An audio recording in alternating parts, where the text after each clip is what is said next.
Assalamualaikum warahmatullahi wabarakatuh. Yang saya hormati Ibu Anisya Lutfi Septandi selaku dosen pengampu mata kuliah manajemen pemasaran dan juga rekan-rekan semuanya. Perkenalkan, kami dari kelompok 5 yang beranggotakan Vina Khairunisa dengan NIM 381, Anggun Hanifah Rizmandari dengan NIM 385, Salsabila Habsari Putri dengan NIM 450, Robi Maulana Mahindra dengan NIM 451, dan saya Febiana Riyariati dengan NIM 452. Di sini kami akan mempresentasikan materi mengenai Customer Driven Marketing Strategi. Topik pembahasannya meliputi definisi, langkah merancang strategi pemasaran, unsur segmentasi pasar, syarat segmentasi pasar, 3 faktor mengevaluasi segmentasi pasar, tingkatan segmentasi, positioning, dan diferensiasi. Pembahasan lebih lanjut akan dijelaskan oleh rekan saya. Yang pertama ada definisi Customer Driven Marketing Strategi.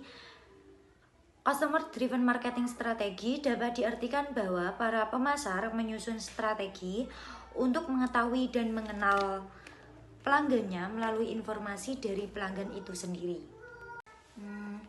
Selanjutnya ada 3 langkah merancang strategi pemasaran. Yang pertama ada segmentasi pasar atau market segmentation, merupakan tindakan membagi pasar menjadi kelompok-kelompok pembeli yang khas berdasarkan kebutuhan, karakteristik, atau perilaku berbeda yang mungkin memerlukan produk atau bauran pemasaran tersendiri. Yang kedua ada penetapan target pasar atau market targeting, yaitu proses mengevaluasi daya tarik masing-masing segmen pasar dan memilih satu atau lebih segmen untuk dimasuki. Setiap tindakan yang dilakukan pemasar harus menjalani evaluasi untuk mengukur tingkat keberhasilan implementasi rencana yang ditentukan sebelumnya.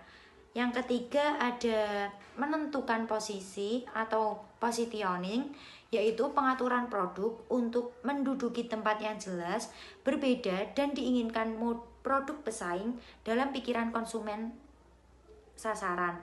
Posisi produk atau product position adalah cara produk didefinisikan oleh konsumen berdasarkan atribut penting, tempat di mana produk berada dalam pikiran konsumen dibandingkan produk pesaing. Kemudian ada unsur dasar segmentasi pasar bisnis. Yang pertama ada demografik, yaitu membagi pasar ke dalam beberapa jenis industri, ukuran, dan lokasi. Yang kedua ada operasi variabel, yaitu membagi pasar dengan memperhatikan variabel operasi setiap bisnis terkait penggunaan teknologi, frekuensi pemakaian, dan kebutuhan pelayanan. Yang ketiga ada purchasing approach, yaitu membagi pasar dengan mempertimbangkan fungsi operasi perusahaan terkait dengan proses pembelian, struktur organisasi yang mendukung terjadinya pembelian, sifat hubungan, kebijakan manajemen, dan kriteria pembelian. Kemudian ada tambahan, yaitu situational factors, yaitu pembagian ini merujuk pada tingkat kepentingan bisnis yang membutuhkan produk, penawaran, dan ukuran pesanan. Dan yang terakhir personal karakteristik, yaitu pembagian dengan mempertimbangkan aspek personal dan budaya organisasi yang dapat dikategorikan berdasarkan kesamaan karakter pembelian dan penjual, sikap terhadap risiko, dan kesetiaan. Untuk selanjutnya ada syarat untuk mencapai segmentasi yang efektif. Yang pertama ada terukur. Ukuran, daya beli, dan profil segmen dapat diukur. Variabel segmentasi ini biasanya untuk segmentasi tertentu itu sulit diukur. Yang kedua ada aksesibilitas. Jadi segmen pasar harus bisa dijangkau dan dilayani dengan efektif. Selanjutnya ada substansial, yaitu segmen pasar cukup besar atau menguntungkan untuk dilayani. Kemudian ada diferensial, yaitu segmen harus merespon secara berbeda untuk bauran pemasaran yang berbeda.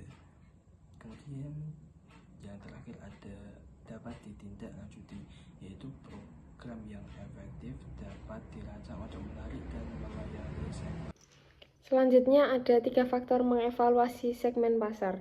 Yang pertama ada ukuran dan pertumbuhan target pasar. Ukuran yaitu seberapa besar potensi pasar yang bisa diraih. Pasar yang besar dapat memberikan peluang keuntungan yang lebih besar. Pertumbuhan, apakah pasar tersebut sedang tumbuh atau justru menurun? Pasar yang sedang tumbuh akan memberikan peluang ekspansi bisnis yang lebih baik. Yang kedua ada daya tarik struktural segmen pasar, yaitu tingkat persaingan. Seberapa ketat persaingan di segmen pasar tersebut? Persaingan yang ketat dapat membuat margin keuntungan yang menjadi lebih tipis. Kekuatan pembeli. Seberapa besar pengaruh pembeli terhadap harga dan kondisi penjualan? Pembeli yang memiliki kekuatan besar dapat menekankan harga jual produk. Ancaman produk pengganti. Adakah produk lain yang dapat menggantikan produk yang kita tawarkan? Adanya produk pengganti dapat mengurangi pangsa pasar. Ancaman pendatang baru. Seberapa mudah bagi pendatang baru untuk memasuki pasar? Kemudahan pendatang baru dapat meningkatkan persaingan. Yang ketiga, tujuan serta sumber daya perusahaan. Tujuan perusahaan adalah apakah segmen pasar tersebut sesuai dengan tujuan jangka panjang perusahaan. Sumber daya perusahaan adalah apakah perusahaan memiliki sumber daya yang cukup untuk bersaing segmen pasar tersebut. Sumber daya yang dimaksud meliputi finansial, teknologi, sumber daya manusia, dan lain-lain. Selanjutnya ada 4 tingkatan segmentasi berdasarkan luas pasar. Yang pertama ada pemasaran massal, kedua pemasaran segmen, 3 pemasaran relung, 4 pemasaran mikro. Pemasaran massal yaitu memproduksi, mendistribusikan, dan mempromosikan secara massal produk yang nyaris sama dan cara yang nyaris sama kepada pelanggan.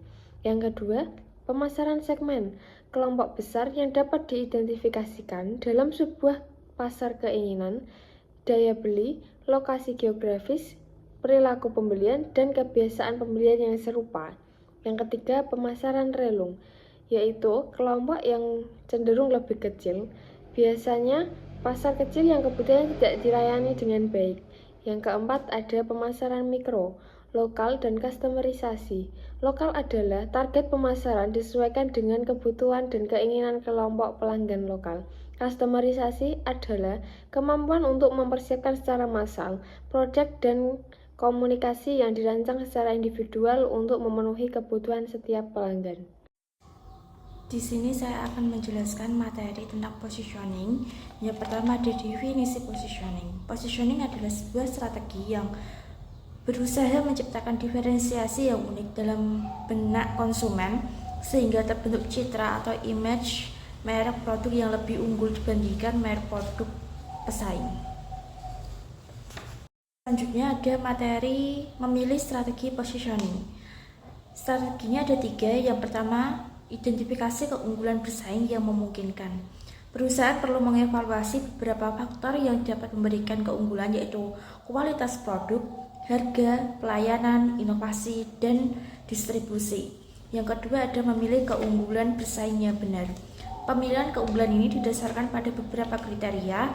Yang pertama ada kriteria relevansi, yaitu apakah keunggulan tersebut penting bagi konsumen. Yang kedua, kredibilitas. Apakah perusahaan mampu memenuhi janji yang ditawarkan? Yang ketiga, keunikan.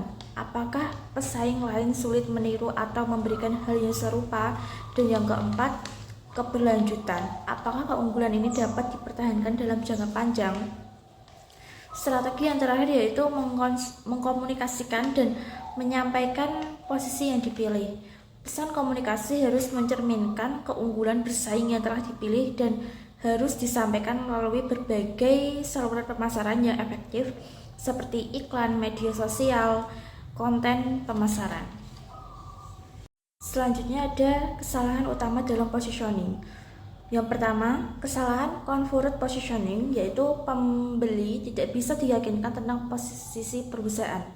Yang kedua, over positioning, yaitu konsumen mempersepsi produk perusahaan sebagai terlalu mahal dan perusahaan luput mengenali rentang pasar yang cukup lebar.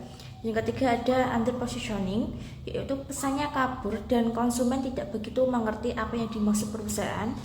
Dan yang terakhir yaitu the full positioning. Positioning ini diragukan kebenarannya karena tidak didukung bukti yang memadai. Ini ada diferensiasi, ini dibedakan ada 3 jenisnya, yaitu jenis yang pertama diferensiasi payanan. Sebagai tambahan dari perbedaan secara fisik, perusahaan dapat membedakan servis yang menyertai produk, misalnya penyerahan, pemasangan, perbaikan, pelatihan, servis, konsultasi, dan sebagainya. Yang ketiga ada diferensiasi personal, yaitu perusahaan dapat meraih unggul yang sangat bersaing dengan mempekerjakan dan melatih karyawan yang lebih baik ketimbang yang bekerja di perusahaan pesaing. Dan yang terakhir ada diferensiasi citra. Ketika pesaing menawarkan bentuk yang serupa, pembeli akan menganggap berbeda berdasarkan pada citra perusahaan atau merek. Demikian hasil paparan materi dari kelompok kami. Selanjutnya adalah sesi berdiskusi atau tanya jawab. Tiap kelompok dapat mengirimkan pertanyaan melalui Sunan. Apabila ada kendala, bisa mengirimkan pertanyaan melalui WhatsApp grup. Sekian presentasi dari kelompok kami. Terima kasih atas perhatiannya dan juga mohon maaf apabila ada salah kata. Wassalamualaikum warahmatullahi wabarakatuh.